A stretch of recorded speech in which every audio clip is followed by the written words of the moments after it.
Medical കോളേജിലെ urology വിഭാഗം മേധാവി ഡോക്ടർ ഹാരിസ് ചിറക്കലിനെതിരെ മന്ത്രി സജി ചെറിയാൻ രംഗത്ത്. ഹാരിസ് ചെയ്തത് ഇരിക്കുന്ന സ്ഥാനത്തിന് യോജിച്ചതല്ല എന്നാണ് മന്ത്രിയുടെ വിമർശനം. വീണ ജോർജ് നല്ല മന്ത്രിയാണ് എന്നും സജി ചെറിയാൻ പ്രശംസിച്ചു. ഒരു ഗവൺമെന്റിനെ മുഴുവൻ താറടിക്കുകയാണ്. സംഭവം നടന്നിരിക്കുന്നു, മഹാ അപരാധം ചെയ്തിരിക്കുന്നു, ഗവൺമെന്റ് പൈസ കൊടുക്കുന്നില്ല. ആ ഡോക്ടറെ ചെയ്തത് അദ്ദേഹത്തിന്റെ മാനസികാവസ്ഥ ചെയ്തത് എന്നുള്ളത് ശരിയാണെങ്കിലും അത് ഇരിക്കുന്ന സ്ഥാനത്തിന് യോജിച്ചതല്ല ചെയ്തത്. ഇന്നലെ ഇവിടെ കോൺഗ്രസിന്റെ നേതൃത്വത്തിൽ ഇവിടെ ഹോസ്പിറ്റലിന്റെ മുമ്പിലോട്ട് ജാഥ വീണ ജോർജ് രാജിവെക്കാൻ യുവമാര് പറയുമ്പോൾ രാജിവെക്കാനാണ് വീണ ജോർജ് ഇരിക്കുന്നത്. ആരാണ് ഈ പറയുന്നത്? കോൺഗ്രസ്. 1 രൂപയുടെ സഹായം ഈ ജില്ലയിലെ ആരോഗ്യരംഗത്ത് ചെയ്യാത്തവന്മാർ 1 രൂപ. അത് ഇന്നലെ അഭിലാഷ് മോഹനോട് മന്ത്രി വീണ ജോർജ് സംസാരിക്കുമ്പോഴും ഡോക്ടർ ഹാരിസ് ചിറക്കൽ ഉന്നയിച്ച കാര്യങ്ങൾ വളരെ ഗൗരവത്തോടെ എടുക്കുന്നു.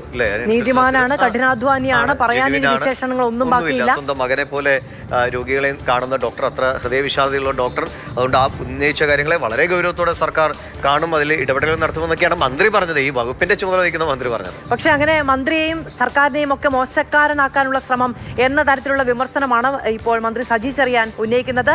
മാത്രമല്ല, പ്രതിപക്ഷത്തിരിക്കുന്ന കോൺഗ്രസ് ആണ് ഇവിടുത്തെ ആരോഗ്യരംഗത്തിന് 1 രൂപ ചെലവഴിക്കേണ്ടത് എന്നാണോ, അതോ അതിനു മുൻപുള്ള സർക്കാരിനെ കുറിച്ചുള്ള വിമർശനമാണോ? ഇതൊക്കെ നമുക്ക് രഘുനാഥനോട് ചോദിച്ചറിയാം. രഘുനാഥ് നാരായണൻ വിവരങ്ങളുമായി നമ്മളോടൊപ്പം ആലപ്പുഴയിൽ നിന്ന് ചേരുന്നുണ്ട്. രഘു, ഇരിക്കുന്ന സ്ഥാനത്തിന് യോജിച്ചതല്ല ഇപ്പോൾ ഡോക്ടർ ഹാരിസ് നടത്തിയിരിക്കുന്ന പ്രതികരണം എന്നുള്ളതാണ്. ഇരിക്കുന്ന സ്ഥാനത്തിരുന്ന് ചെയ്യേണ്ടുന്ന കാര്യങ്ങൾ ചെയ്യാൻ കഴിയാത്തതിന്റെ ബുദ്ധിമുട്ട് സമൂഹത്തോട് വിളിച്ചു പറഞ്ഞതാണോ മന്ത്രിയെ പൊള്ളിച്ചത്?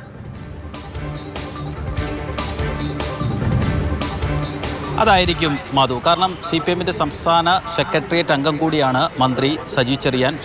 ഡോക്ടറിൻ്റെ തുറന്നുപറച്ചിൽ സർക്കാരിനും ആരോഗ്യവകുപ്പിനും ഉണ്ടാക്കിയ, അല്ലെങ്കിൽ പാർട്ടിക്കുമൊക്കെ ഉണ്ടാക്കിയ ആഘാതം ചെറുതല്ല. അതിനെ കോൺഗ്രസ് രാഷ്ട്രീയമായി ഉപയോഗിക്കുകയും ചെയ്യുന്നുണ്ട്. കഴിഞ്ഞ ദിവസം തന്നെ സംസ്ഥാനത്തിൻ്റെ ഭൂരിഭാഗം മെഡിക്കൽ കോളേജ് ആശുപത്രിയിലേക്കും കോൺഗ്രസ് പ്രകടനവും മാർച്ചും ഒക്കെ നടത്തുകയും ചെയ്തത് സർക്കാരിൻ്റെ, അതായത് പ്രത്യേകിച്ച് തദ്ദേശ തെരഞ്ഞെടുപ്പിലേക്ക് പോകുന്നു, നിയമസഭാ തെരഞ്ഞെടുപ്പിലേക്ക് പോകുന്നു, അതൊരു രാഷ്ട്രീയ പ്രചാരണ വിഷയം തന്നെയായി. അവിടെയാണ് ഇപ്പോൾ മന്ത്രി സജി ചെറിയാൻ മന്ത്രിയെ അനുകൂലിച്ചുകൊണ്ടും ഡോക്ടറെ തള്ളിക്കളഞ്ഞുകൊണ്ടും രംഗത്തെത്തിയിരിക്കുന്നത്. അതായത് ഡോക്ടർ പറയാൻ പാടുണ്ട്, അതായത് ഒരു സർക്കാർ സംവിധാനം നമ്മൾ പറയുന്ന രീതിയിലല്ല സജി ചെറിയാൻ പറഞ്ഞത്, അതായത് എൻ്റെ ഭാഷയിലല്ല അദ്ദേഹം പറഞ്ഞത്. പക്ഷേ അദ്ദേഹം പറയാൻ ഉദ്ദേശിച്ചത് ഇത്രയുമാണ്, അതായത് ഒരു സർക്കാർ സർവീസിൽ ഇരുന്നു കൊണ്ട് പറയാൻ പറ്റുന്ന കാര്യമല്ല ഡോക്ടർ പറഞ്ഞത്. കാരണം ഈ മെഡിക്കൽ കോളേജിൽ അല്ലെങ്കിൽ ആശുപത്രികളിലൊക്കെ ഈ സംവിധാനങ്ങളുടെയൊക്കെ കുറവുണ്ടാവുക സ്വാഭാവികമാണ് എന്നുള്ളതാണ് മന്ത്രിയുടെ ഒരു നിലപാട്. നമുക്കറിയാവുന്നതുപോലെ തന്നെ പല വിഷയങ്ങളിലും ഒരു സാധാരണക്കാരൻ്റെ, നാട്ടിൻപുറത്തുകാരൻ്റെ നിലപാട് സ്വീകരിക്കുകയും തോന്നുന്നതെല്ലാം തുറന്നു പറയുകയും ചെയ്യുന്ന ഒരാളാണ് മന്ത്രി സജി ചെറിയാൻ. പലതവണ അദ്ദേഹം അതിൻ്റെ പേരിൽ വിവാദത്തിലാവുകയും ചെയ്തിട്ടുണ്ട്. ഈ ഘട്ടത്തിലും അദ്ദേഹം അത്തരത്തിലുള്ള തുറന്നു പറച്ചിലാണ് നടത്തിയിട്ടുള്ളത്.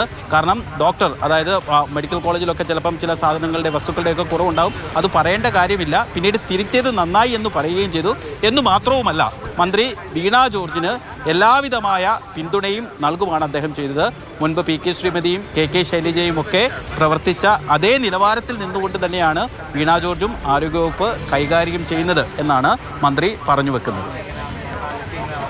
രഘുനാഥ് നാരായണനാണ് വിവരങ്ങൾ നൽകിയത്. മാധു, രഘു പറഞ്ഞ പോലെ എല്ലാം പറയുന്നതെല്ലാം തുറന്നു പറയുന്ന സമീപനം സജി ചെറിയാൻ്റെ ഭാഗത്തുണ്ടാകുന്ന ആ മത്സ്യത്തൊഴിലാളികൾക്കെതിരായ സമരത്തിൽ അദ്ദേഹം പറഞ്ഞ കാര്യമാണ്. കണ്ടാൽ തന്നെ അറിയില്ലേ, ഗുണ്ടകളെ പോലെ എന്ന ഒരു വിമർശനമാണ് അദ്ദേഹം ആളുകൾക്കെതിരെ ഉന്നയിച്ചത്. ഈ വിഷയത്തിൽ ആരോഗ്യവകുപ്പ് ചുമതല കൈയാളുന്ന മന്ത്രി തന്നെ ഈ ഡോക്ടറിൻ്റെ വിമർശനങ്ങളെ വളരെ പോസിറ്റീവായിട്ട് തന്നെ പരിഗണിക്കും, അതിനുവേണ്ട നടപടികൾ എടുക്കുന്നു എന്ന് പറയുമ്പോഴാണ് സജി ചെറിയാൻ ഇത്ര ഒരു എതിർപ്പിന്റെ സ്വരത്തിലേക്ക് വരുന്നത് അല്ലേ? പ്രതിപക്ഷം പറയുന്നത് ഡോക്ടർ ഹാരിസിനെതിരെ സർക്കാരിന് നടപടി ഉണ്ടാകുമെന്നുള്ളതാണ്. പക്ഷേ സ്വാഭാവികമായും ഇപ്പോൾ നടപടി എടുത്താൽ അത് വിളിച്ചു വരുത്താവുന്ന പ്രതിഷേധങ്ങളും ജനകീയ പ്രതിഷേധങ്ങളും ഒക്കെ എത്രയാണ് എന്ന് കൃത്യമായി സർക്കാരിന് മനസ്സിലാകുന്നുണ്ടാകും. പക്ഷേ അപ്പോഴാണ് മുഖ്യമന്ത്രി അതുമായി ബന്ധപ്പെട്ട്, ഒറ്റപ്പെട്ട സംഭവങ്ങളുമായി ബന്ധപ്പെട്ട് സംസ്ഥാനത്തെ ആരോഗ്യ മേഖലയ്ക്കെതിരെ വിമർശനം ഉന്നയിക്കുന്നു എന്ന് പറയുന്നത് ദേശാഭിമാനി പത്രം എഡിറ്റോറിയൽ എഴുതുന്നത് മന്ത്രി സജി ചെറിയാൻ തള്ളി പറയുന്നത്.